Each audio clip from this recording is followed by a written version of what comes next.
a todos, sean bienvenidos a esta clase de respuesta de sistemas de segundo orden.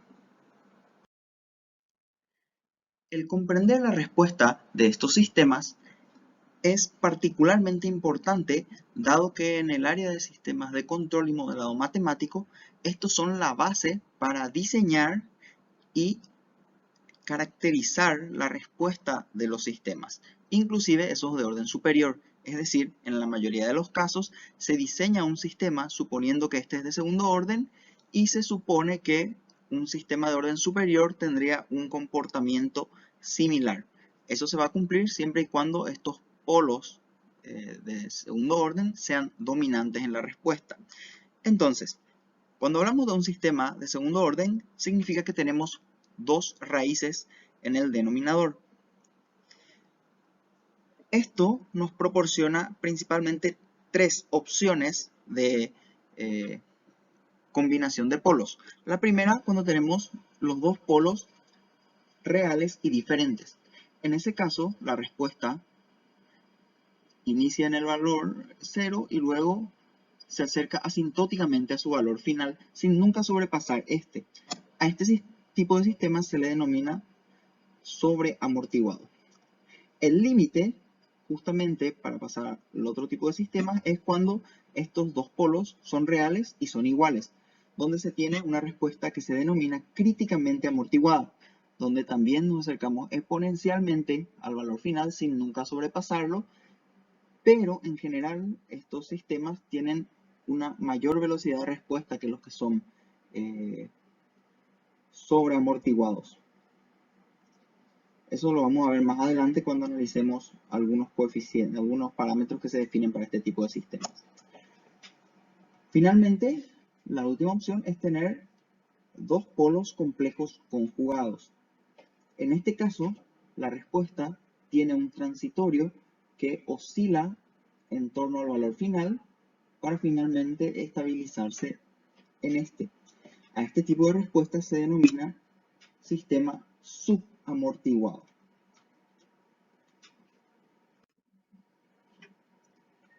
Los sistemas subamortiguados son bastante interesantes desde el punto de vista dinámico, dado que tienen el comportamiento más variado comparado con los otros, ya que estos transitorios pueden tener distintas formas y distintos comportamientos que nos ayudan a definir ciertas figuras de mérito para el diseño de los sistemas de control. Analicemos la respuesta de un sistema de segundo orden cuando tenemos dos polos complejos conjugados. Es decir, el sistema puede ser escrito, como vemos en la figura, como S más sigma, que es la parte real del polo, más J omega D por S más sigma menos J omega D. Los dos polos complejos conjugados donde tienen parte real sigma y parte imaginaria omega D, que también se puede escribir de esta forma: S al cuadrado más 2 sigma S más sigma al cuadrado más omega D cuadrado. Son las formas en las que podemos representar un sistema de segundo orden con raíces complejas conjugadas. ¿Cuál es la ganancia estática de este sistema? Recordar que la ganancia estática era el límite de la función de transferencia cuando S tiende a 0, ¿sí? Es decir, el límite cuando S tiende a 0 de CS sobre RS. Y si resolvemos eso para nuestra ecuación de arriba, en cualquiera de sus dos formas, vemos que este término sería 0, este término sería 0, entonces tendríamos K0 sobre sigma al cuadrado más omega D al cuadrado. Es decir, ese sería el valor de la ganancia estática del sistema, y al cual el mismo se estabilizaría para un escalón unitario.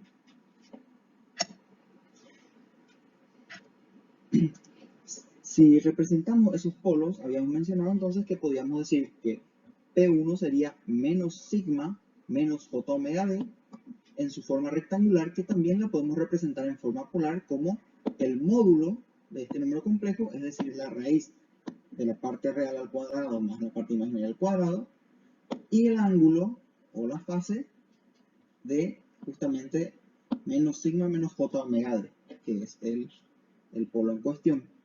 El polo 2 también lo podemos tener en una forma rectangular o lo podemos tener en la forma polar, donde el módulo, fíjense, es el mismo, para ambos, y lo que cambia es la fase, donde en uno sería la fase, el polo con la parte imaginaria negativa, y el otro el polo con la fase,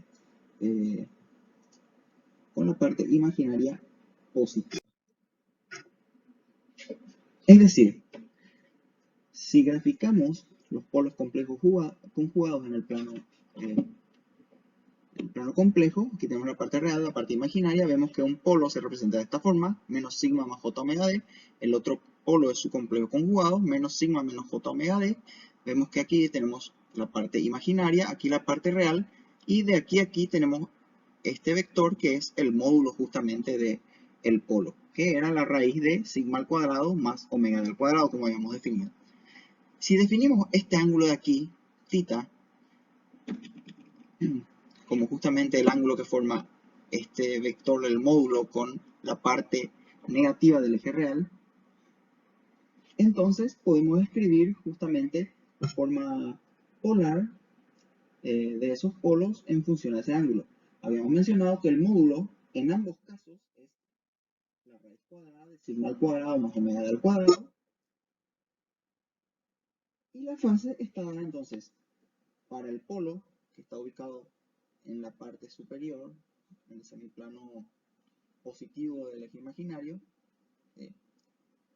la fase sería justamente el ángulo 180 grados, es decir, pi, menos este ángulo θ que hemos definido. ¿Sí? Muy bien. Y para el otro, el que está en la parte negativa, podemos escribir eso como justamente menos pi más θ, porque este ángulo es el mismo que este. Recuerden, si esto es θ, esto también es θ, ¿sí? Entonces, esto sería menos pi más θ, que se puede escribir como menos pi menos θ. Esto corresponde a lo que esperábamos de dos polos complejos conjugados, ¿sí? Justamente que su fase sea la misma, pero con signo cambiado. Entonces lo escribimos de esta forma: pi menos θ y menos pi menos θ. Eso va a ser útil cuando hallemos la respuesta temporal de un sistema con polos complejos conjugados, así que tenemos que tenerlo en mente.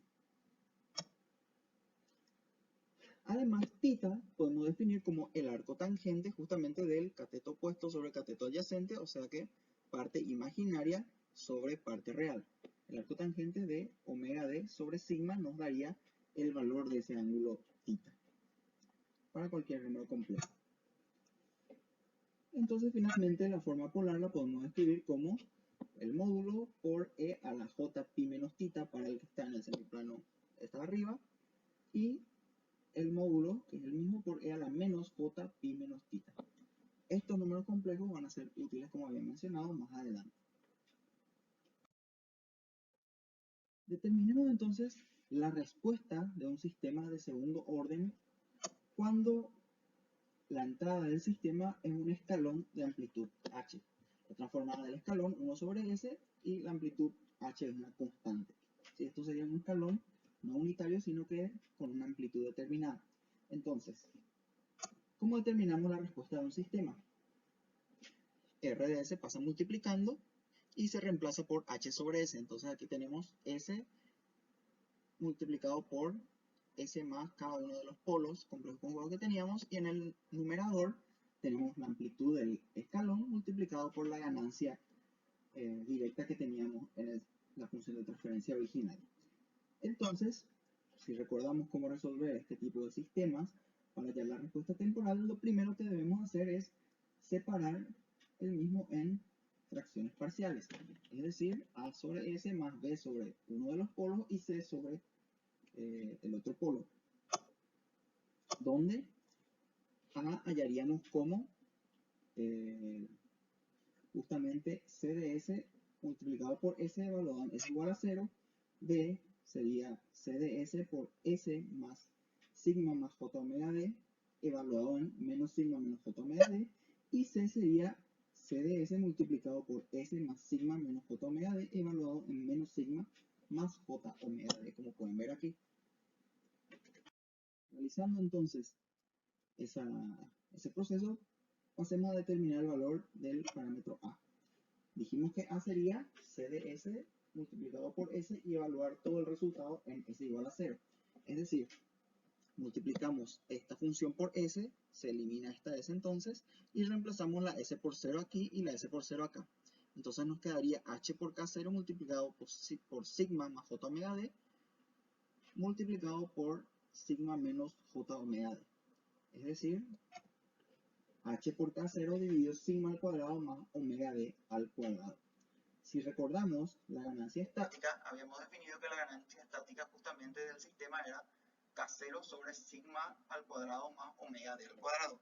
Entonces, esto lo podemos escribir como h por la ganancia estática del sistema.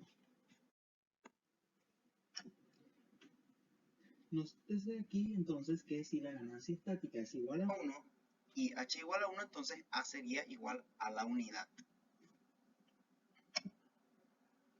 Ahora, para determinar b, necesitamos multiplicar c de s por el polo correspondiente a b, que es s más sigma más j omega d, y evaluarlo en menos sigma menos j omega d en esta ecuación. Es decir,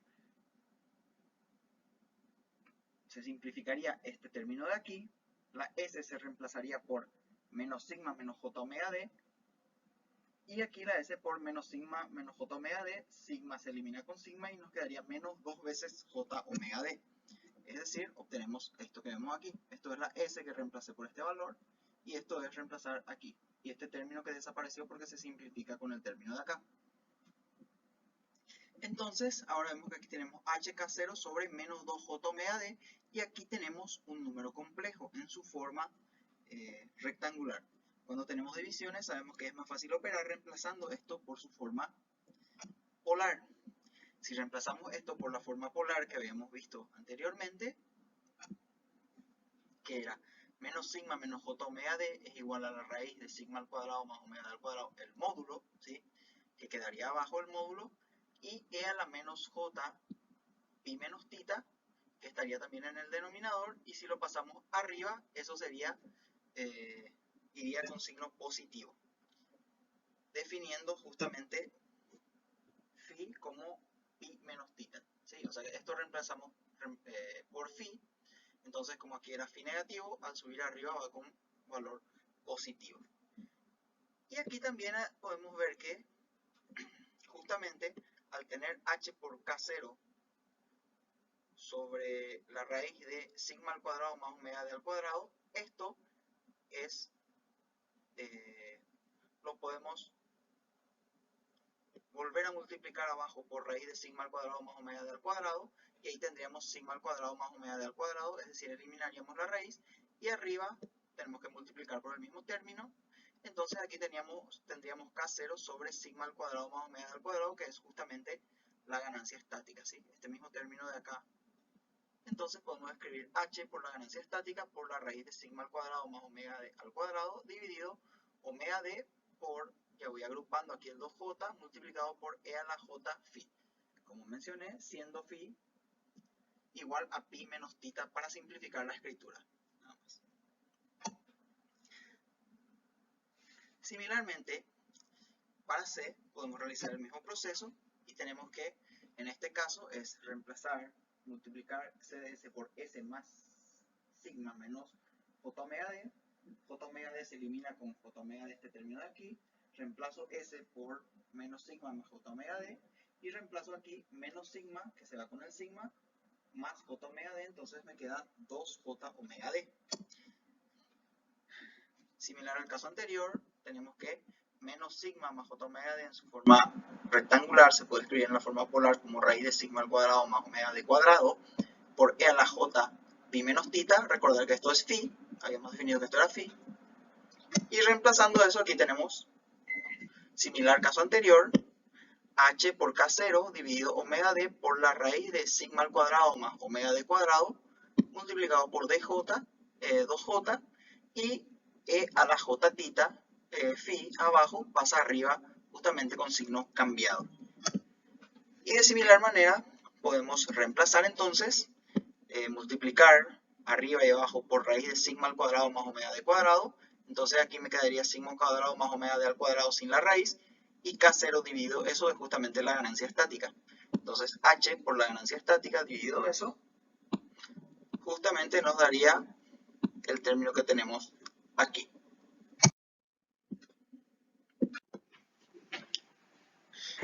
De esta manera, como habíamos mencionado, y si queremos obtener la transformada respuesta temporal del sistema, vemos que C de t sería igual a la A más B por E a la menos sigma t menos J omega d por t más C por E a la menos sigma t más J omega d sub t. Entonces reemplazamos esta ecuación por los valores de A, B y C que habíamos determinado y tenemos la ecuación que se muestra en pantalla. La respuesta temporal sería entonces H por ganancia estática menos este término de aquí, que era B, multiplicado por E a la menos sigma t, y el phi que teníamos aquí con signo positivo entra dentro de este paréntesis multiplicado por j, el factor común de j. Entonces obtenemos omega de t menos phi más h por la ganancia estática por la raíz de sigma al cuadrado más omega d al cuadrado dividido omega d por 2j por e a la menos sigma t por e a la j, y aquí sigma que tenía valor en c que tenía signo negativo entra con signo negativo, j por omega de t menos phi. Entonces de esta forma tenemos esta expresión donde vemos que tenemos ciertos factores comunes. H por GE podemos hacer factor común de ese término. Aquí tendríamos uno más estos términos que quedan. Y vemos que también entre estos dos términos tenemos un factor común, que es E a la menos sigma t, que también lo sacamos afuera, la raíz de sigma al cuadrado más omega d, y omega d. Todo esto es factor común entre estos dos términos. Y adentro nos queda E a la J omega d sub t menos phi menos E a la menos J omega d t menos phi sobre 2j. Con ese signo, ¿sí? Justamente cambiando el orden de primero este término y luego este término. Aquí vemos que aquí tenemos la identidad de Euler, por lo que podemos reemplazar eso por justamente la función seno, donde tenemos entonces h por ge por 1 más el módulo que habíamos tenido, raíz de sigma al cuadrado más omega d al cuadrado sobre omega d por e a la menos sigma t por el seno de este ángulo que es omega de t menos phi.